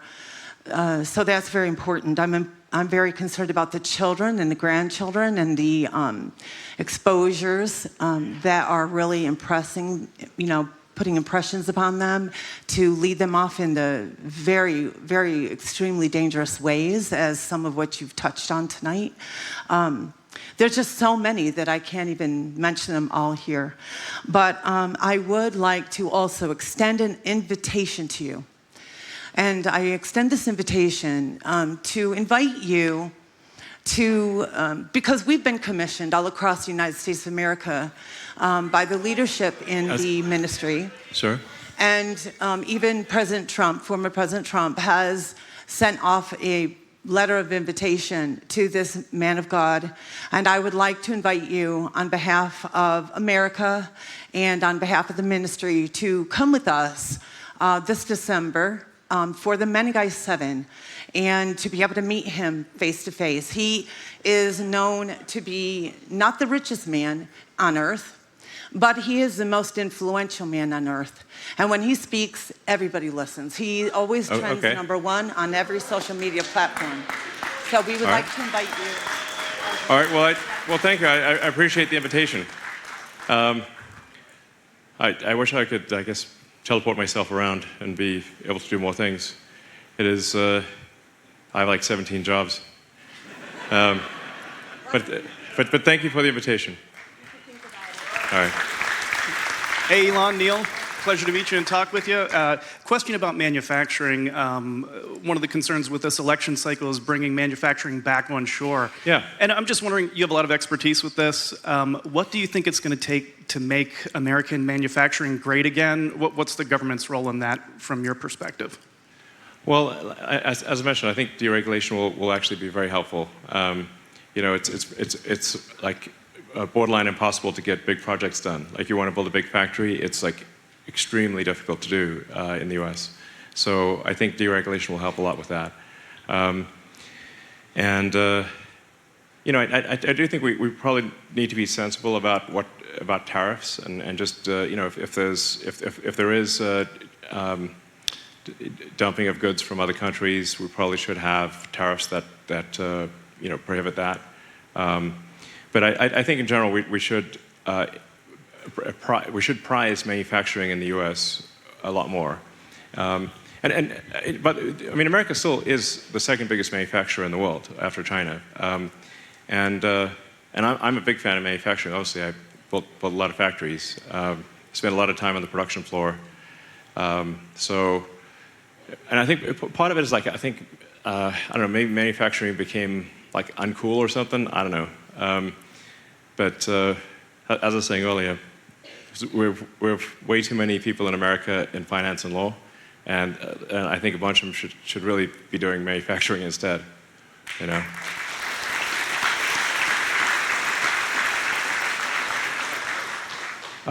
Hi, Elon. Nice to meet you. My name is Matson Snell. I'm 22 years old from York, Pennsylvania. Great. Real briefly, I just want to say that before I ask my question, I'm really grateful with someone like your status is so outspoken with supporting Trump, and I think we need more people in your status to support Trump, because I think, you know, we all know there's kind of this agenda in the entertainment industry and in the media where they have to hate Trump no matter what. I think my question to you is, how much of it do you think is like them living in this bubble, like the late night talk show hosts, the people in Hollywood, like the legacy media? How much of that is like them actually thinking Trump is this like evil dictator, and how much of it is actually like just them getting paid to say it? Like, why is there this huge bias towards the Democratic Party when it comes to the establishment? No, that's a great question, and I actually don't know the full answer to that, but except to say that what your observation is accurate.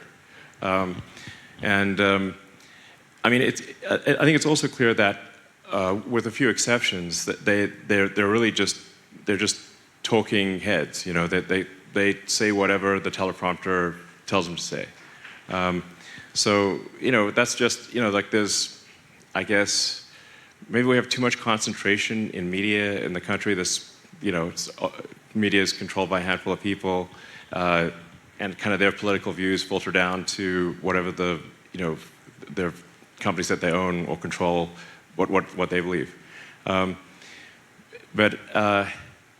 Yeah, so, but I don't know, except, like, I can see the results, but I don't quite understand why this is happening. So, I wish I did. And obviously with acquiring Twitter, that was a step to try to correct things and have the voice of the people actually, you know, give the people a voice. But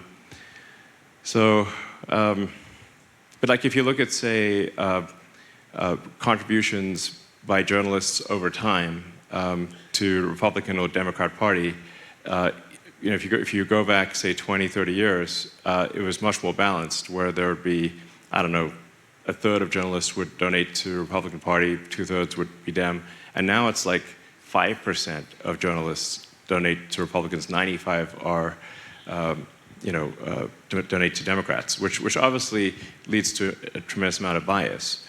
I think also, like, a lot of activists have gone into journalism not to report the news, but to create the news.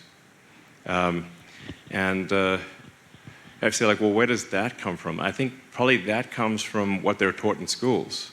I'm trying to, like, you know, trace route, like, you know, packets on a network. What's the origin of this?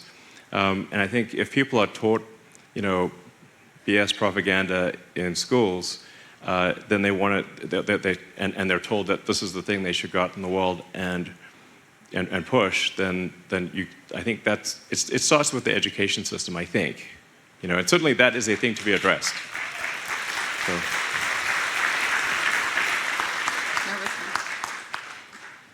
Hi, Elon. My name is Janine. I'm from Central Pennsylvania. And tonight you've mentioned many times how important it is that we get out there, we register, we vote, we convince our friends, families, acquaintances to get out there and vote.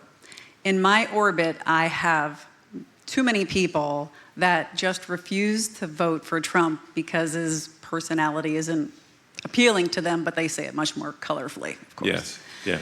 So my ask to you is, how can I very simply connect the dots between what's at risk here with this next election for a rural central Pennsylvania person who doesn't really see what's happening in the big cities? So for me, the money shot is how this is going to impact them every single day.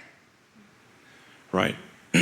Well, I think to the degree that people say like or dislike a candidate, they really need to sort of step back and say what you're actually electing is sort of a Republican administration or a Democratic administration. And there's this massive changing of the guard that takes place depending on which side is elected. Whether or not somebody likes Trump as a person or not, first of all, I think they should definitely look into a lot of the things that they've been told about Trump, because I think a lot of the stuff that they've been told about Trump is not true. Even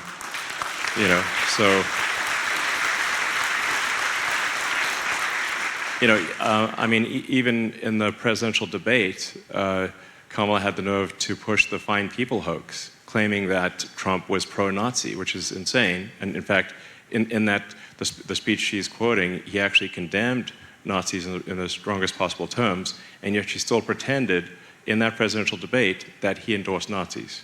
That's a huge lie.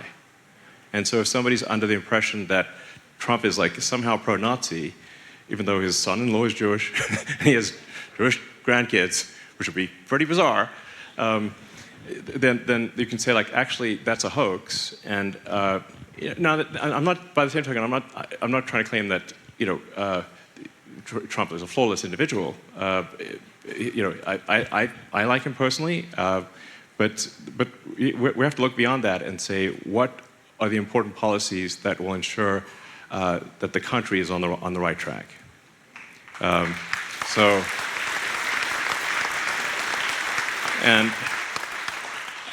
think if you say, like, well, for a lot of people, like, do you feel safer walking around the streets, or do you feel less safe? And when I talk to people, they feel a lot less safe.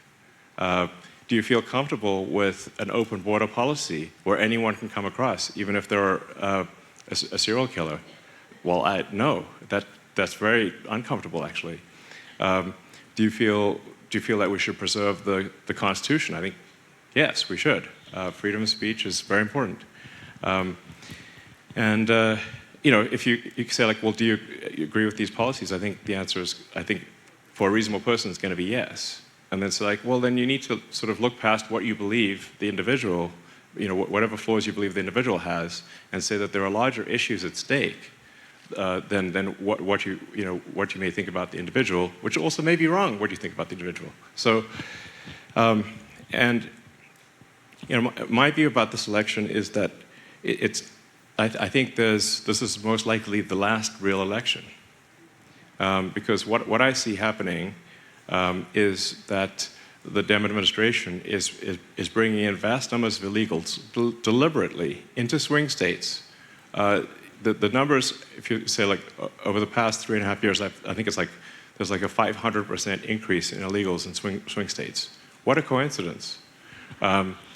Now, when you look at margins of victory that may be 10, 20,000 votes, and then you bring in 200,000 illegals and you legalize them, which is exactly what the sort of Kamala puppet regime will do over the next 4 years, then you won't have any swing states.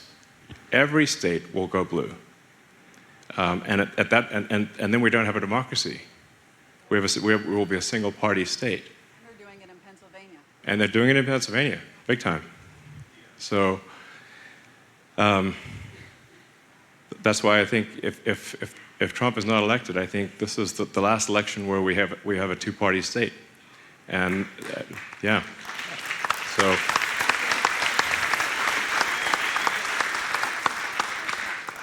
And one doesn't need to actually say, oh, well, this is a conspiracy. Just think about simple incentives. You have a Democratic Party that wants to win, and the path to winning is bringing in large numbers of illegals, and especially to swing states, and then legalizing them so they can vote. And then that's what happened in California. And when they did that in California, California went supermajority Dem, and California has been a one-party state ever since the amnesty in the late 80s. Essentially one-party state. At this point, it's supermajority Dem. The only competition that occurs is at the Democratic primary. So that's not a real democracy at that point. So this is the last chance. This election's last chance. Yeah. Hello, Mr. Elon Musk. My name is Grant Hoffman. I'm an Air Force veteran, a father of 2 wonderful boys. As they come up into an age where they're going to start going to school, do you think it's concerning how public school students are graduating and don't have any understanding about how the government works or what the Constitution is at all? I just sat through a college course and they had no idea what the Constitution was. Yeah, it's crazy. I think we need to teach kids useful skills, and we need to teach them critical thinking and history, and why the Constitution is important. Why, you know. I mean, in a lot of schools, you know, kids these days are taught to hate America, which is just crazy, you know. So that's got to stop. Yeah. Hi, Elon. Welcome to Pennsylvania. Thank you. And welcome to the right side of history. We are all very grateful that you are on the right side of history. And I don't know if you watch Trump rallies. I watch it all the time. In every single rally, he talks about you. In every single rally. Well, you know, I mean, the Mutual Admiration Society here. So I like Trump a lot, and I'm glad he likes me too. And thank you so much for everything you did for the people affected by Hurricane Helene. Thank you so much. Yeah. It was heartbreaking. Thank you so much. Of course. And my question is actually pretty similar to this gentleman here. Back in 2020, well, I was at Oaks last night, and you said when you see something, you say something. Yeah. And back in 2020, a lot of people saw something, and they did say something. But it just never went to the judges. Like, the cases were never heard. Yeah. And what I want to know is there anything that the Republicans doing right now that is going to be differently, you know? That are we going to, like, actively trying, you know, if somebody doing something, actively putting these cases to the judges so, you know, we can preserve the elections and the freedom in America? Is there anything they're doing differently this time around? Well, this time around, the X platform was not going to suppress any information that.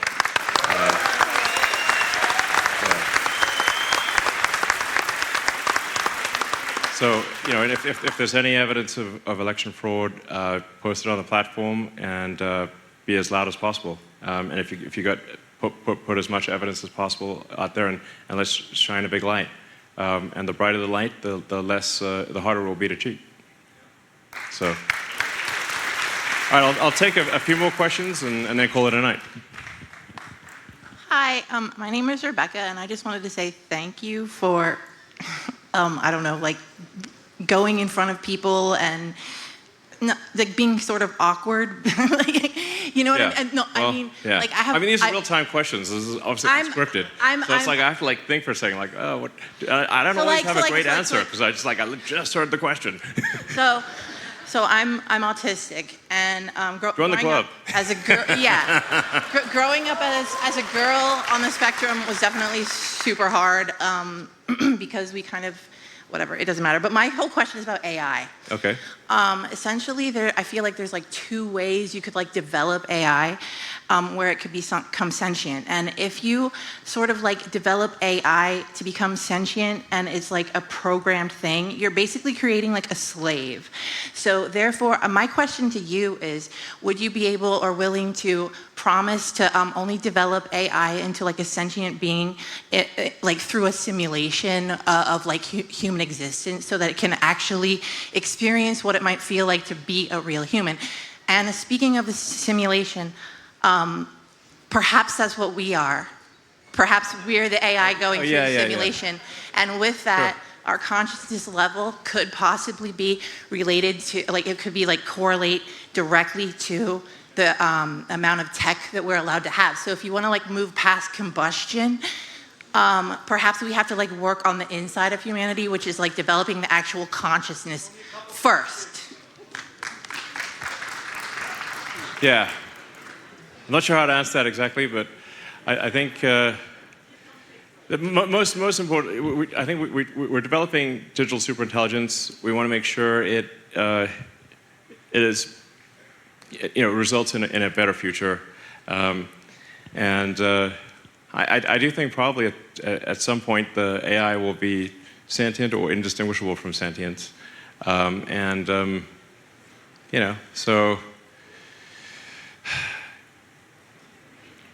I don't know quite what to do about it, except to try our best to make good AI. And like I said, rigorous pursuit of the truth is most fundamental for AI safety. So I'll take one more question. Thank you. I just want to thank you for the format today. This is a big breath of fresh air, I'm sure, for a lot of people to be able to ask questions and kind of control what's being said. My question is, so our tax dollars are being used for billions of tax dollars to aid in conflicts that many of us don't support, while our governments have helicopters rotor washing civilian aid camps in North Carolina. Thanks to the X platform, we get to see that. FEMA is reportedly threatening charges on neighbors that are helping to rebuild their own communities as well. We have the Department of Defense issuing Directive 5240, which in at least some capacity allows the federal government to direct the military to operate in a law enforcement capacity against its citizens, which is unconstitutional, I think many would say. How do you believe that you and the Trump administration can help us with the lack of accountability and improve trust in the federal government? Well, I think, first of all, I think we should have a lot less federal government, because a lot of times the government just gets in the way. And you get these sort of Kafkaesque, like, bizarre situations where, FEMA will operate under some rule where, like, they assume responsibility for an area, and then in their rule set, they then, because they have responsibility for an area, they prevent others from helping, even though they are, in some cases, not helping. So you get this, I think the way to, like, let's just have a lot less government. I think the citizens are capable of helping each other, and the government certainly should not stand in the way of people helping each other. That's really crazy. And I think just being on the ground and just like, you just need to be on the ground. If there's an emergency, you want the head of Homeland Security to be on the ground where the disaster is, not shopping for expensive clothing in New York. So I'll take one last question and then call it a night. But yeah. Thank you, Elon. Mark Clark from Camp Hill. Thank you for being our Braveheart for free speech. Well, I hope I don't have the same ending as Braveheart. No. So, freedom. But for the first time in my life, a long span of voting every election day, I voted early this week. Great. Thank you. Please encourage everyone to vote early and, get registered, My question is, aside from what you said about self-driving cars, what's your stance on government mandates for electric vehicles? Yeah, I actually generally think that there should not be government mandates. I'm generally against incentives and tax breaks and these for all industries. So whether there are lots of incentives and tax breaks in oil and gas as well. I think we should just not have them. We should just get the government out of things and let the market, figure it out. So I'm generally against government mandates. All right. Well, with that, I'd like to thank you all for coming. It's been an honor to speak with you, and So. Freedom! Oh, sorry, guys.